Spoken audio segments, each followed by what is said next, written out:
안녕하세요. 샤론 정신건강연구소 장영 상담사입니다. 청소년 자녀와 대화를 할 때 부모님 혹시 주 양육자 분들은 마음이 어떠세요? 얘가 도대체 왜 이러냐? 이해가 안 되니까 쓰나미가 막 몰려오고 화산이 폭발하려고 꿈틀거리는 경험들 있으실 겁니다. 저도 청소년 자녀들이 있는데요. 어느 때 보면 지킬은 하이드를 보고 있는 듯한 느낌을 받습니다. 그럼 도대체 왜 그럴까요?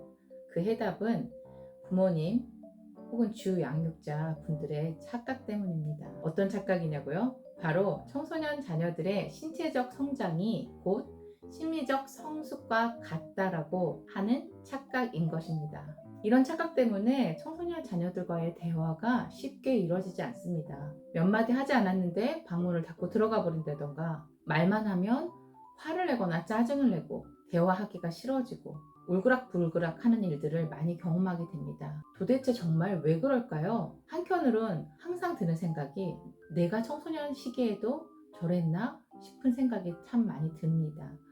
어떻게 이 고리를 풀어나가야 할지, 어떻게 이 매듭을 풀어나가야 할지 같이 고민해 보고자 오늘 이 시간을 마련했습니다.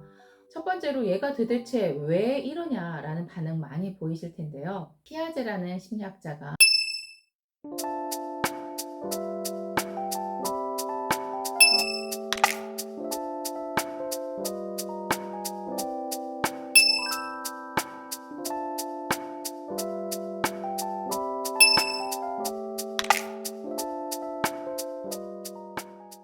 인지 발달 단계를 설명을 했습니다. 청소년기는 12세 이후에 해당하는 단계로, 피아제는 이 시기는 형식적 조작기라고 이야기를 했습니다.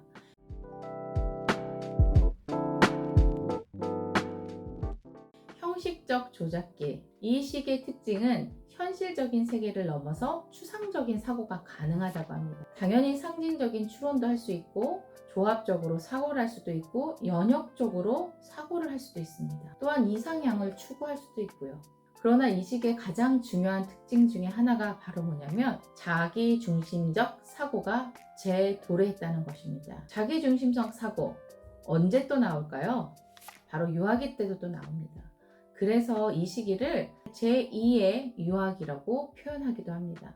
자기중심성, 청소년기에 어떻게 나타날까요? 자의식이 커지니까 항상 누군가 나를 지켜보고 있고 관심을 가지고 있다고 믿는 것입니다. 이런 개념을 상상적 청중이라고 합니다. 또 자신은 특별한 존재라고 생각하고 자신에게는 나쁜 일이 생기지 않을 거라고 착각을 하는 거죠. 이런 현상을 개인적 우화라고 합니다. 상상적 청중과 개인적 우화라는 이 자기중심적 사고 때문에 청소년들이 나에겐 절대 이런 일이 일어나지 않을 거야 라고 하는 겁없는 행동들을 많이 하게 됩니다.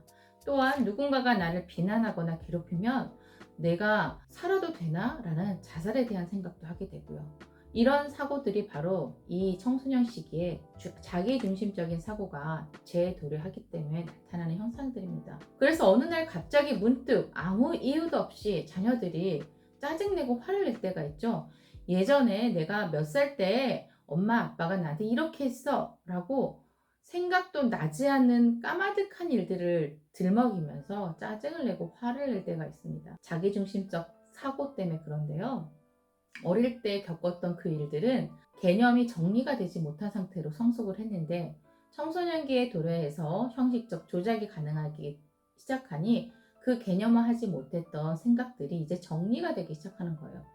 그러니까 이제서야 갑자기 부모를 원망하는 마음도 생기고 화를 내는 거죠. 부모 입장에선 다 지난 일인데 말이죠. 그러니까 얘가 도대체 왜 이러해 가면서 같이 화를 내고 같이 싸움을 하면 감정적으로 불난 집에 기름을 뿌리는 것과 같은 효과를 나타냅니다. 그럴 때 조금 더 성숙한 어른들인 부모님들이나 주 양육자 여러분들께서, 아, 예전에 그런 일이 있었구나, 아직도 마음에 담아두고 있었네 라면서 이해해 주는 것이 청소년 자녀와의 대화의 시작이 됩니다. 여러분 꼭 기억하세요. 얘가 도대체 왜 그래? 라고 마음에 불끈 떠오를 때는, 아, 이제서야 정리가 되어가고 있는 시기구나 라고 생각하시는 것 꼭 기억하시기 바랍니다. 또 이렇게 화를 내고 짜증을 내는 이유 중에 하나가요, 이상향을 추구하기 때문에 그렇습니다. 이 형식적 조작계 청소년들은 이상적인 부모상을 만들어 놔요. 이런 부모, 나에게 원하는 부모, 내가 생각하는 부모, 이상향이죠. 그런데 현실적인 부모는 이런 모습을 갖고 있지 않기 때문에 당연히 비교가 되죠. 비교를 하다 보이니까 어떻게 되나요? 우리 부모는 뭔가 더 부족하고 모자란 것 같고 불만스럽고, 그러다 보니 부모를 무시하고 부모한테 반항하기도 하고 화를 내기도 하는 경향이 많아지는 것입니다. 부모 입장에서 엄청나게 어이없죠. 황당하고, 지금까지 잘 키워줬는데 기억도 나지 않는 옛날 일을 들먹이면서 화를 내거나, 또 내가 해준 게 얼마인데 해준 거는 생각지도 못하고 못 해준 것만 보며 무시하고 화를 내고 반항을 하니 삶이 허무하고 어떤 때 실패자 같은 느낌도 드시는 부모님들도 계실 거예요.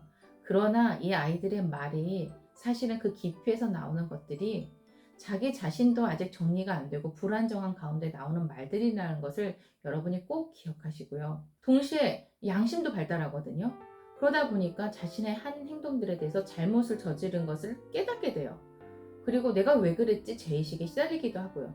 그러나 여전히 자기중심성이 강한 특성을 가졌기 때문에 내 탓이 아니야, 남 탓을 하면서 화를 내면서 자기의 죄의식을 씻어내려고 하기도 하죠. 세 가지를 종합해서 보면 여러분, 갑자기 뜬금없이 어느 날 문득 자녀들이 대화를 시작하기도 전에 먼저 화를 내고 짜증내고 반항하고 무시할 때 버릇없이 군다라고 강하게 권위로 누르기보다는, 이 친구가 내가 전혀 생각지도 못했던 일들이 여전히 가슴에 남아있고 그것 때문에 대화가 어렵구나.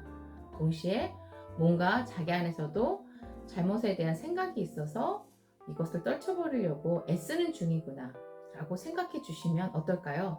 그러면 청소년 자녀들과의 대화가 조금 더 부드럽게 신앙이 될 수 있겠죠? 그래서 겉으로 볼 때에는 다 큰 것 같고 사고력도 발달한 것 같고 어른스러워 보이는 착각을 부모님이 하게 되면 이 시기에 아주 격한 태풍을 지나가게 된다는 것입니다. 어른인 여러분께서, 조금 더 성숙하신 부모님, 주 양육자 여러분께서 아이도 나름대로 갈등을 겪고 있고 심하게 부단히 노력하면서 어른이 되어가고 있는 중이구나 라고 이해해 주시고 지켜봐 주시는 아량 넓은 부모님, 주 양육자가 되기를 부탁드립니다. 아이와의 대화 어디서부터 잘못되었는지 돌이키기 전에 아이의 상태가, 발달 단계가 이렇다는 것을 여러분이 인지하시면 조금 도움이 될 것 같습니다. 감사합니다.